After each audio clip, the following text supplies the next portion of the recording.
2009년 브라질 프로축구팀인 산투스 FC에 데뷔한 17살의 신성 네이마르는 이전에 볼 수 없었던 페널티킥 페인팅 동작을 선보였는데요. 바로 도움 닫기 후 공을 차려다 움직임을 멈춰 골키퍼를 속이는 페인팅 동작이었습니다. 네이마르의 페널티킥 기술을 파라디냐라고 불렸는데요. 파라디냐는 포르투갈어로 정지를 뜻합니다. 네이마르는 킥 도중에 멈춰 골키퍼의 움직임을 보고 그 반대편으로 킥을 해 높은 페널티킥 성공률을 거두는데요. 네이마르는 0910 시즌 총 48경기에 출전해 14골을 넣었는데 그중 5골이 100%의 성공률을 보인 페널티킥이었습니다. 참고로 파라디냐는 브라질의 축구 전설이자 산투스 FC의 전설인 펠레에 의해 1970년대에 대중화된 기술입니다. 펠레는 페널티킥에서 멈추는 동작을 통해 골키퍼를 속이거나 움직임을 미리 읽었는데요. 하지만 1982년 축구 규정과 경기 방식을 결정하는 협의체인 국제축구평의회는 페널티킥에서 선수가 골키퍼를 속이는 행동은 반칙으로 주의를 받게 된다고 규칙을 명시하게 됩니다. 그런데 3년 뒤인 1985년 국제축구평의회는 페널티킥에서 페인팅을 반칙이라고 가정하는 것은 잘못되었다며 반칙 여부는 심판이 판단해야 한다고 입장을 바꿨고 2000년부터는 페널티킥에서 페인팅을 허용한다고 명시하게 됩니다. 그 덕분에 네이마르가 킥하기 전 멈춰 골키퍼를 속이는 파라디냐를 선보일 수 있었는데요. 하지만 네이마르의 파라디냐를 지켜보던 피파는 골키퍼에게 너무 불공평한 방식이라고 생각했고 네이마르를 따라 골키퍼를 속이기 위해 가짜킥을 하는 선수들이 증가하자 지난 2010년 남아공 월드컵을 앞두고 열린 국제축구평의회 정기회의에서 페널티킥 규칙을 바꾸기로 결정합니다. 변경된 규칙을 보면 도움닫기 과정에서 골키퍼를 속이는 페인팅 동작은 허용된다. 하지만 도움닫기 이후 공을 차는 척하는 것은 선수에게 경고를 줘야 하는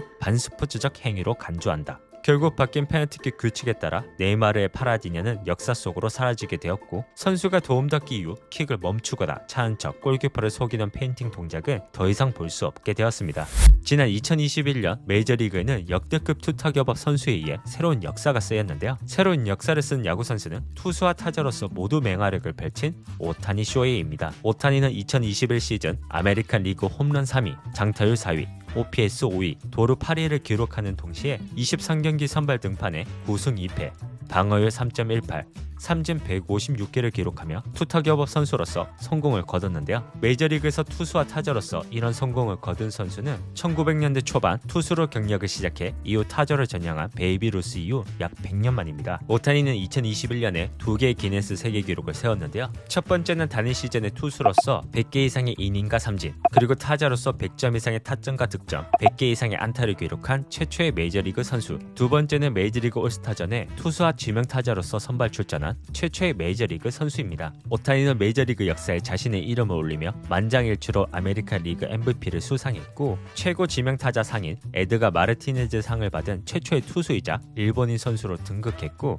야구에 큰 영향을 준 단체 또는 개인에게 수여하는 상인 커미셔너 역사적 공로상을 수상합니다. 오타니는 이외에도 각종 언론과 매거진이 선정한 올해의 스포츠 선수의 이름을 올리며 실력과 업적을 인정받게 되는데요. 오타니가 투타격업 선수로서 큰 성공을 거두자 메이저리그 사무국은 2022 시즌을 앞두고 오타니를 위해 규칙을 바꾸게 됩니다. 원래 메이저리그 규칙에 의하면 선발 투수로 출전한 지명타자는 다른 투수로 교체되면 다른 포지션으로 출전하지 않는 한 남은 경기에서 더 이상 지명타자로 출전할 수 없었는데요. 이 규칙 때문에 선발 투수였던 오타니는 다른 지명타자에 비해 타석수가 적을 수밖에 없었습니다. 그래서 메이저리그 사무국은 투타격업 선수가 타석에 더 많이 나설 수 있게 선발 투수가 다른 투수로 교체되더라도 지명타자로 남아 끝까지 경기를 뛸 수 있게 규칙을 바꾸게 됩니다. 메이저리그에 지명타자로 출전한 선발 투수가 오타니밖에 없었기에 사실상 오타니만을 위한 규칙으로 오타니 룰이라고 불렸는데요. 오타니는 2022 시즌부터 적용된 오타니 룰에 의해 더 많은 타석에 출전해 메이저리그 역사상 두 번째로 10홈런 10승을 달성하며 새로운 역사를 써내려가게 됩니다.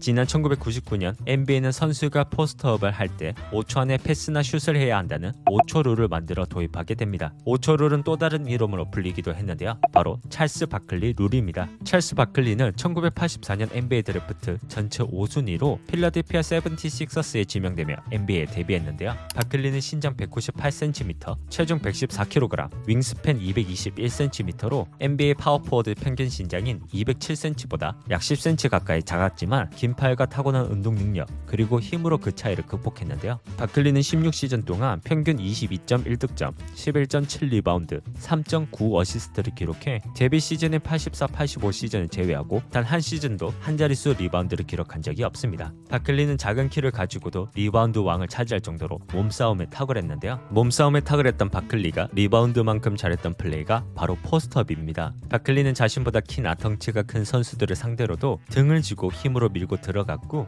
또 바클리는 어린 시절에 가드로 뛰었던 만큼 볼 핸들링에도 뛰어나 포스트업에서 공을 잘 뺏기지 않았는데요. 바클리는 포스트업을 통해 상대팀에게 더블팀을 유도하고, 만약 1대1로 막는다면 파울을 유도하거나 밀고 들어가 덩크나 점프슛으로 득점을 올리는 플레이를 즐겨 했습니다. 바클리의 포스트업 플레이는 팀 입장에서는 효율적인 공격 방식이었고, 바클리도 이를 통해 많은 득점을 올렸지만 때로는 바클리가 경기 끝날 때까지 드리블할 기세로 공을 오래 끌어 보는 이들의 재미를 떨어뜨린다는 비판을 받게 됩니다. 그래서 결국 NBA 사무국은 바클리의 포스트업 플레이가 경기 템포를 죽이고 경기를 지루하게 만드는 요소라고 판단해 포스트업을 할 때 5초 이상 공을 끄는 행위를 금지하는 5초 룰을 만들었고, 이 규칙은 찰스 바클리 룰이라고 불리게 됩니다. 그런데 웃기게도 이 규칙을 만들어낸 장본인인 바클리는 처음으로 찰스 바클리 룰이 도입된 99 시즌에 경기 중 입은 부상으로 은퇴하게 됩니다. 바클리는 ESPN과의 인터뷰에서 자신의 이름을 붙은 규칙이 만들어진 것에 대해 이렇게 말했는데요. 어떤 방식으로든 농구에 내 이름이 남아있어 사람들이 기억해 준다면 그것만큼 좋은 게 또 있겠나.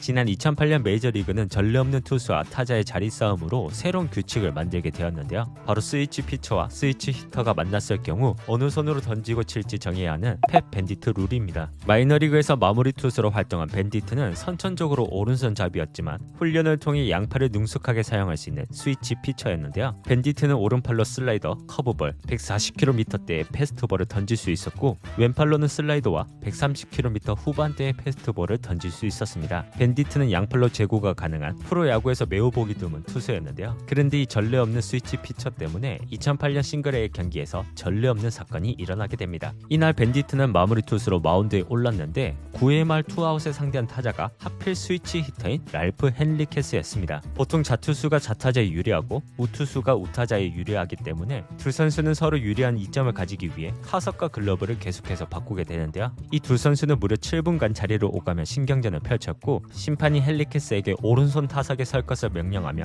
경기는 재개됩니다. 결국 밴디트가 삼진을 잡으며 긴 승부는 끝이 났는데요. 이 경기 이후 메이저리그 사무국은 이런 상황이 반복되는 것을 막기 위해 새로운 규칙을 만들게 됩니다. 만약 스위치 피처가 스위치 히터를 만났을 경우 투수가 먼저 어느 쪽으로 던질 것인지 정해서 심판과 타자가 알아볼 수 있게 표시해야 하며, 이후 타자는 어느 쪽 타석에 설지 정하게 됩니다. 타자와 투수는 타석당 한 번씩 손을 바꿀 수 있지만 투수와 타자 모두 그 타석에 한해서는 손을 바꿀 수 없다는 규칙을 만들었고, 이 규칙은 팻 밴디트 룰이라고 불리게 됩니다.